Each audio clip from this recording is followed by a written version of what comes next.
তো তাদের কাজ হচ্ছে পর্ন বানানো, সবাইকে মানুষের সামনে ন্যাংটা করে ছেড়ে দিবে। এটাই হচ্ছে সাংবাদিকদের কাজ এবং সেখান থেকে তারা টাকা ইনকাম করে।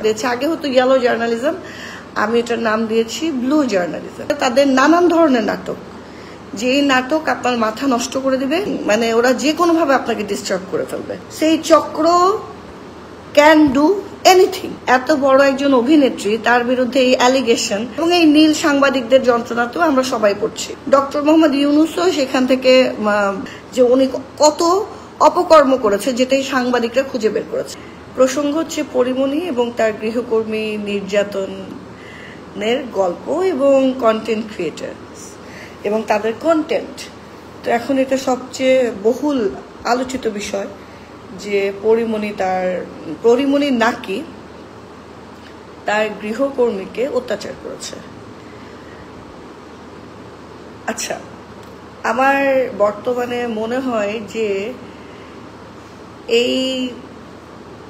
এই যুগে মানে এই সময়ে সবচেয়ে বড় আতঙ্কের নাম হচ্ছে নীল সাংবাদিক।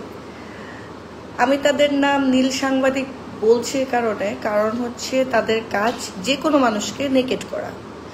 এখানে একজন সুফি মানুষও হতে পারে, একজন প্রধানমন্ত্রী হতে পারে, একজন উপদেষ্টা হতে পারে, আর নায়ক নায়িকা হলে তো কথাই নেই। সো তাদের কাজ হচ্ছে পর্ন বানানো। কিভাবে? তাদের জীবনের সব ঘটনা, সত্য মিথ্যা যাই হোক, এগুলোকে তারা বের করে তাদের কাপড় চোপড় খুলে সবাইকে মানুষের সামনে ন্যাংটা করে ছেড়ে দিবে। এটাই হচ্ছে সাংবাদিকদের কাজ এবং এই কাজটা তারা কেন করে? কারণ হচ্ছে তারা এটা দিয়ে কন্টেন্ট বানায় এবং এই কন্টেন্ট বানানোতে তাদের ভিউ হয় এবং সেখান থেকে তারা টাকা ইনকাম করে। কিভাবে মানুষকে একটা সংবাদের প্রতি অ্যাট্রাক্ট করা যায়, সেটার জন্য যে কাউকে নেকেট করে দেওয়া যায় বা নেকেট করে কন্টেন্ট তৈরি করা হচ্ছে। সাংবাদিকরা যদি এখন কাউকে টার্গেট করে, তাকে লিটারেলি কাপড় চোপড় খুলে সবার সামনে নেকেট করে প্রেজেন্ট করে। সো এর জন্য আমি এটার নাম দিয়েছি, আগে হতো ইয়েলো জার্নালিজম, আমি এটার নাম দিয়েছি ব্লু জার্নালিজম। আর কাজের লোকের কথা যদি বলি, আমি গত 6-7 মাস আগে একটা এজেন্সি থেকে কাজের লোক নিয়েছি, কিন্তু আলটিমেটলি কি হয়, এই এজেন্সির লোকগুলো প্রথমে আপনার থেকে আমি 2বার এই ধোঁকা খেয়েছি, মানে 2টো এজেন্সির কাছ থেকে।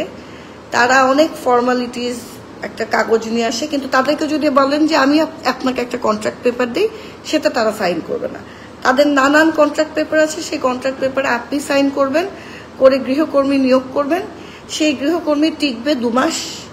2 মাস টিকার পরে তাদের নানান ধরনের নাটক, যেই নাটক আপনার মাথা নষ্ট করে দিবে। ধরেন নানান কিছু হতে পারে, এনিথিং, মানে ওরা যে কোনো ভাবে আপনাকে ডিস্টার্ব করে ফেলবে। লাগলে আপনার সংসারে গ্যাঞ্জাম লাগিয়ে দিবে, চুরি করবে। তারপরে এরকম আপনি কমপ্লেন করবেন এজেন্সিকে, কারণ ওদের রিপ্লেসমেন্ট গ্যারান্টি, হ্যাঁ, মানুষ রিপ্লেসমেন্ট, যে আপনার যদি না পোষায় ওদের পরিবর্তে সে আরেকজনকে দিবে।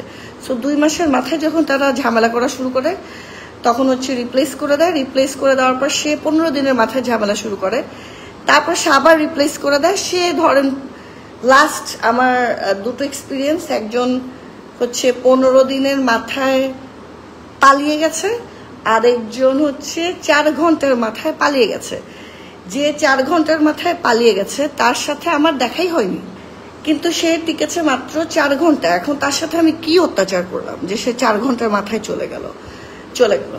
তো যাই হোক, এই যে এই এজেন্সির মানে একটা এজেন্সি, এবং তারপরে আর এজেন্সি কারো ফোন ধরে না। আপনি যে অফিসের অ্যাড্রেসটা দিবে সেই অ্যাড্রেসে গিয়ে তাদেরকে খুঁজে পাবেন না, যেটা আমিও পাইনি। এবং এর মাঝে আবার একজন ঠিক মতো কাজ করছিল না বলে তাকে আমি ফোন দিয়েছি বলে সে আমাকে গালিগালাজ করেছে অকথ্য ভাষায়। কেন গালিগালাজ করেছে? যাতে তাকে আমি আর ফোন না দিই, কিন্তু সে তো টাকাটা আমাকে ফেরত দিচ্ছে না। টোটাল 8,000 টাকা এবং 15-30 মানে 38,000 টাকা আমার থেকে এজেন্সি নিয়েছে। এবং সে আমাকে প্রমিস করেছে 38,000 টাকার বিনিময়ে অ্যাটলিস্ট 1 বছর আমাকে গৃহকর্মী দিবে। কিন্তু সে 4 মাস এই প্রসেস কন্টিনিউ করার পর সেও গায়েব হয়ে গেছে, এজেন্সিও গায়েব হয়ে গেছে, এবং এই যে চক্র, আমার ধারণা এদের এই 3 জন থেকে 4 জন এক একটা এজেন্সিতে, এই 3-4 জনই কাজের লোক থাকে যাদেরকে তারা বিভিন্ন জায়গায় রিপ্লেস করে আর টাকা নিতে থাকে। সেই চক্র ক্যান ডু এনিথিং, মানুষের জীবন জর্জরিত করার জন্য এরা যে কোনো কিছু করতে পারে। এখন বেচারা পরিমণি প্রসঙ্গে আসলাম, বিকজ পরিমণি বেচারাকে তো এই মানে ব্লু সাংবাদিকরা তো অ্যাটাক করছেই, সাথে আবার যোগ হয়েছে এজেন্সির বুয়া, যে তাকে ক্লেম করছে সে তাকে মেরেছে এবং সে পরিমণিকে অটিস্টিক, পরিমণির বিষয়ে নানান বিষয়ে কথা বলছে। সো আপনি চিন্তা করেন যে মেয়েটা কত স্মার্ট, 999-এও ফোন দিল, ভাটারা থানাতেও গেল। আমার মাথায় মানে বারবার ঘুরছে যে এই যে এজেন্সির মানুষজন এরা তো আসলে করাপ্টেড, এবং যে এজেন্সি থেকে আসছে এই মেয়েটা নিশ্চয়ই এই এজেন্সির লোককে গিয়ে আর খুঁজেও পাওয়া যাবে না, তা না হলে এত সাহস হয় কোত্থেকে? এত বড় একজন অভিনেত্রী, তার বিরুদ্ধে এই অ্যালিগেশন, মানে এটা তো একটা সিস্টেম থাকা উচিত ছিল। সো আপনি যখন একটা কোম্পানির মালিক, তখন আপনি যদি আমার মতো একজন নায়িকাকে হায়ার করেন, আমি যদি আপনার কাজটা না করে চলে যেতে চাই, আপনি কিন্তু এজেন্সি হিসেবে এটাকে নেগোশিয়েট করে দিবেন, রাইট? এটা নিয়ে কথা বলবেন। সো এটা কিন্তু আমাদের ওয়ার্ক এথিক, এবং আমরা আমাদের ঝামেলা লাগেও না, বিকজ আমাদের একটা ক্লাস আছে। কিন্তু এই যে বুয়া ক্লাস এবং এদের যে চক্র, এই চক্রের মানে এই চক্রের ঝামেলায় আমরা এই শহরের সবাই পড়ি, রাইট? কিন্তু দেখেন এই আবার এবং এই নীল সাংবাদিকদের যন্ত্রণাতেও আমরা সবাই পড়ছি। আজকে আমি পড়ছি, বা আজকে পরিমণি পড়ছে, কালকে অমুক সেলিব্রিটি পড়ছে, পরশুদিন আপনি পড়বেন। ডক্টর মোহাম্মদ ইউনূসও সেখান থেকে দূরে নাই, তার জীবনও ঘোলা করে পানি, মানে উনি নিজেও হয়তো জানেন না যে উনি কত অপকর্ম করেছে, যেটাই সাংবাদিকরা খুঁজে বের করেছে। আচ্ছা, সো এই এজেন্সি এবং নীল সাংবাদিক, আমি সব সাংবাদিকের কথা বলছি না, বাংলাদেশে প্রচুর রেজিস্টার্ড সাংবাদিক রয়েছেন, রেজিস্টার্ড প্ল্যাটফর্ম রয়েছেন যাদের অ্যাফিলিয়েশন আছে, যারা নিজেদের নাম রেজিস্ট্রি করে এই প্ল্যাটফর্মগুলো ক্রিয়েট করেছে। কিন্তু এখন তো ব্যাঙের ছাতার মতো যার ইচ্ছা হচ্ছে সেই একটা চ্যানেল খুলে বা সেই একটা পেজ খুলে সাংবাদিকতা শুরু করছে, বা একটা মোবাইল ফোন নিয়ে তারা ভিডিও বানিয়ে সাংবাদিকতা করছে, এবং যা খুশি তা। আমি আর আমার হাজবেন্ড হাঁটছি, বলে দেখুন প্রিন্স মামুন তার সুন্দরী বউ নিয়ে আসলো। আরে ভাই, তুই আমারই চিনোস না, আমার জামাইরে বানায় দিলি প্রিন্স মাহমুদ, এটা একটা কথা?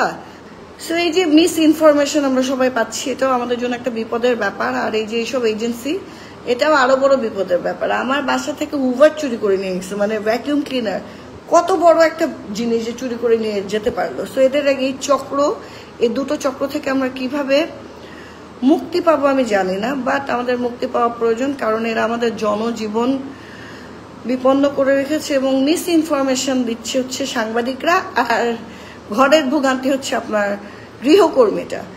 এই পুরা শহরে আমরা যারা বসবাস করি, আমরা একটা কাজের লোক পাই না যে আপনাকে রেসপেক্ট করবে, আপনাকে ভালোবাসবে, এবং আপনি তাকে দিয়ে তার কাছ থেকে সেটার মানে, আমি বলছি না যে আপনাকে হুজুর হুজুর বলতে হবে, কিন্তু এটা তো একটা লেনদেনের সম্পর্ক। আপনি আমাকে সেবা দিবেন, আমি আপনাকে সেবা দিব, আমি আপনার থেকে ওয়েল অফ, আমি আপনাকে টাকা দিয়ে সেবা দিব, আপনি কাজটা করতে পারেন, আপনি আমাকে কাজটা করে কমফোর্ট জোন দিবেন।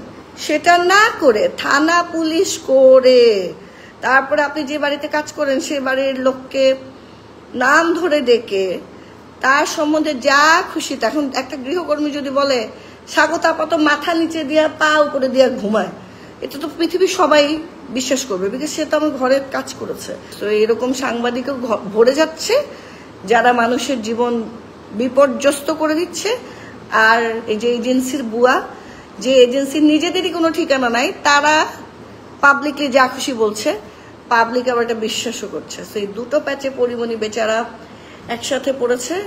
So God bless you Porimoni, আশা করি তুমি এই ক্রাইসিস থেকে নিজেকে মুক্তি দিতে পারবে।